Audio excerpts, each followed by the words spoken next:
आणि आत्ताची जी आपल्या देशामध्ये इंधनाच्या बाबतीतली परिस्थिती निर्माण झाली आहे, आखाती देशातल्या युद्धामुळे जगभर हा प्रश्न जो आहे तो पुढे आलाय.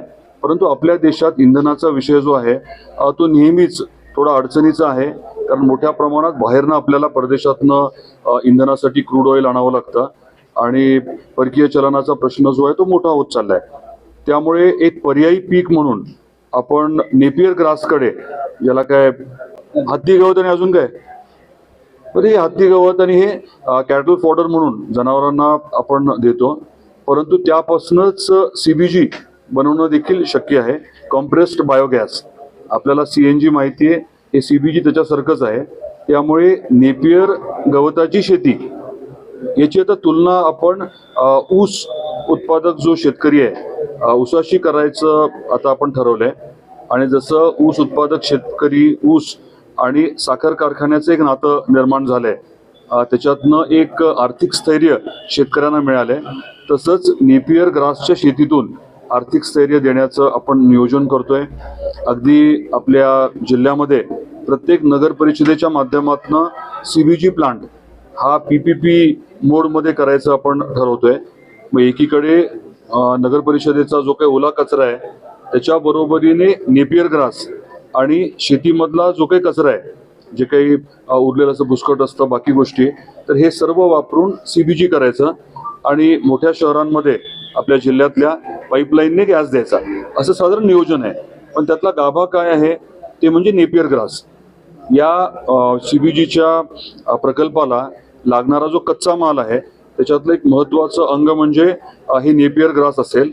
आणि त्याचं साधारण माहिती घेतल्यानंतर हे लक्षात आलंय की नॅचरल शुगरचे आपले ठोंबरे साहेब असतील किंवा इतर काही लोकांनी प्रेसमड आणि स्पेंट वॉशच्या बरोबरीने नेपियर ग्रासही वापरलाय. आता अर्थकारणाचं तुम्ही जर विचाराल तर 1 एकरचा आपण हिशोब लावला तर एकरी 1 लाख रुपये नेपियर ग्रासच्या शेतीतनं निव्वळ शिल्लक राहू शकतात असं मला सांगण्यात आलेलं आहे. खर्च साधारण 1.25 पर्यंत आला, 20-25 हजार रुपये दरवर्षी खर्च येतो आणि लाखभर रुपये राहतात. थोडंफार खत लागतं, महत्त्वाचं म्हणजे ड्रिप लागतं, परंतु रोगराई होत नाही, त्याच्यामुळे पेस्टिसाइड्स वगैरेचा खर्च बऱ्यापैकी कमी होतो. आणि ऊसाच्या बाबतीतलं आपण अर्थकारण बघितलं आणि ते नेपियर बरोबर जर तुलना केली तर नेपियरचं जे आहे ते जास्त सक्षम राहील असा आमची अपेक्षा आहे. याच्याबद्दलचं कामही चालू आहे. बऱ्याच शेतकऱ्यांकडनं आपण हे समजून घेतलंय की वर्षभरामध्ये 4 ते 6 कापण्या होतात आणि 100 टनाच्या आसपास वर्षभरामध्ये नेपियर गवत जे आहे ते कापून, उत्पादित केलेलं गवत कापून आपल्याला विकता येऊ शकतं. ही प्रक्रिया जी आहे कांद्याला एक पर्याय म्हणून याचा निश्चितपणे आता आपण विचार करतोय. CBGचं धोरण हे राज्य सरकारने जाहीर केलंय आणि त्याच्या अनुषंगाने नेपियर ग्रासकडे आपण अभ्यासपूर्वक म्हणजे काय निर्णय घ्यावा असं माझं शेतकऱ्यांना आवाहन राहणार आहे. म्हणजे नेपियर ग्रासचं जे अर्थकारण आहे ते लोकांनी समजून घ्यावं.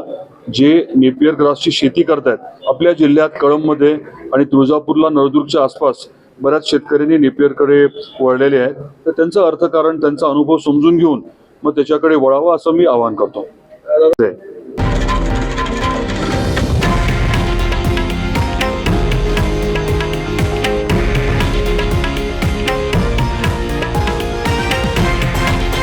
हे आहे देशातील नंबर 1 न्यूज नेटवर्क आणि आपण पाहत आहात TV9 मराठी, एकमेव.